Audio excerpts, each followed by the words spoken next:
'Cause I can play this here guitar, and I won't quit till I'm a star on Broadway.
Wow!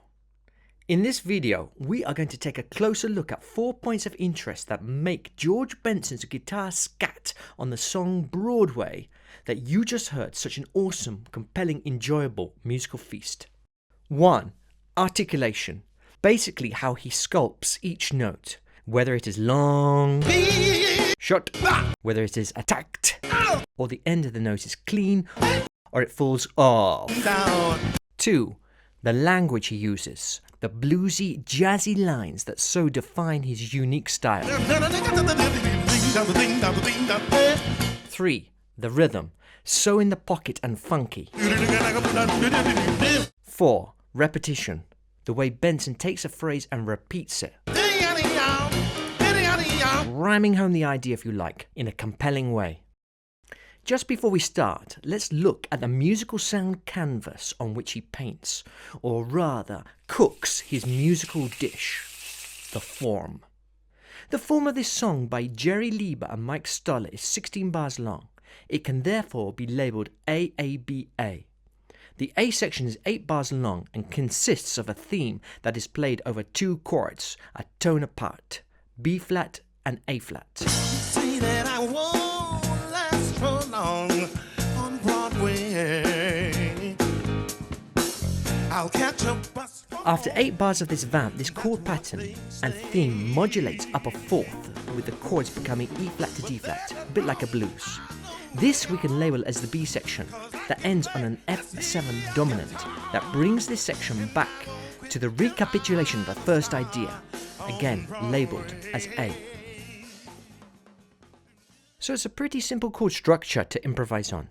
First point of interest that makes this such a killing solo. 1. Articulation. What is articulation? Why is it important? Here is an example of me speaking with my hand over my mouth. It's pretty boring and hard to understand. However, if I vary the length, the spacing, the attack of each word, it creates more interest and emotion. Do you agree? The first bar is a great example. Each note is masterfully sculpted. If I sing them without articulation, you may get the idea. Now if I sing with George's articulations, do that, do that, do that, da da da da. Each note now has its own attack and length. Imagine if he had just played or sung do do do do do do do do do. All equal and perhaps boring, like sausages coming off a production line without any love. The phrase would just not have the same impact and elegance. Bar 16. Check out the way he plays this string of B-flat notes that could be quite ordinary. He places these notes so in the pocket by articulating them with dooba-daka, dooba-daka, dooba-daka, dooba-daka. Tremendous articulation. Perfectly subscribing, laying down the beat alongside this all-star accompanying band of Bob James piano, James Genus bass and Terry Lynn Carrington drums. Bar 22. The staccato short notes in the middle of this phrase just add so much funk and interest. The phrase would have been tremendous even without these short notes, but just killing with them. Point of interest 2. Language, phrasing. Benson has a unique style, stamping his own sound personality on each phrase. Back to bar 1, straight away he condiments the highest note of the phrase, the flat 7, the A flat, with a short slide up that adds so much character. So straight away he has established a bluesy flavour with this note. A tremendously interesting thing in this piece and a lot of other jazz and blues is the mysteriousness, for want of a better word, between the major and the minor third. At bar 7, the E flat and D flat surround the major third, D natural, in such a cool way. This happens 3 times. More about this later. At bar 13, there is a clear blues reference. These notes all come from the blues scale of B flat minor. This phrase, though, resolves on the major third, D natural, in bar 14. And at bar 22, there is another wicked blues phrase. At bar 30, there is a 6-note chromatic approach, again to the major third of the tonality B flat.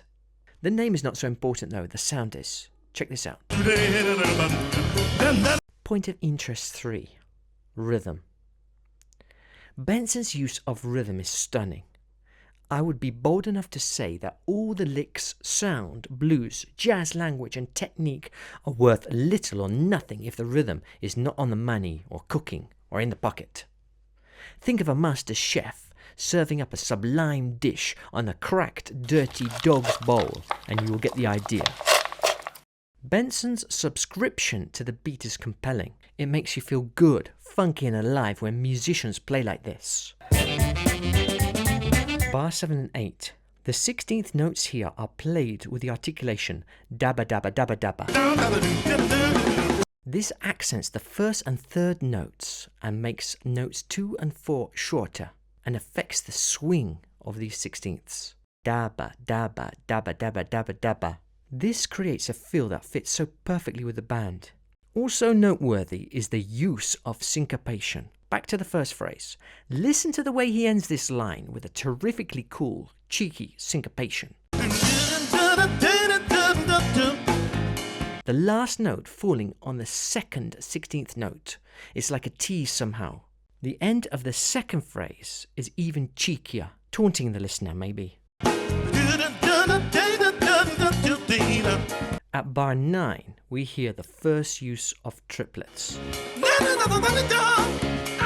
The time in this version is pulled back. Let's listen to another version.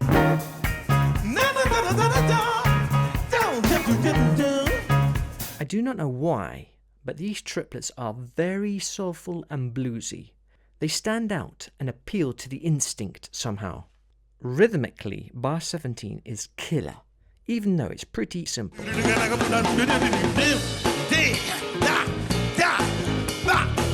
What is the secret? The 3 against 2 creating tension, or the space, or the articulation, or the fact the phrase is climbing and we do not know how far it will go? The G, by the way, is delayed a 16th to such wonderful effect. Point of interest 4. Repetition.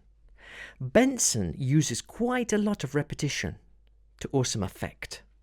Like he's insisting, laying down the truth, as if he were a preacher, but never identically, always with some part changed, renovated. This technique, of course, has been used by composers for centuries.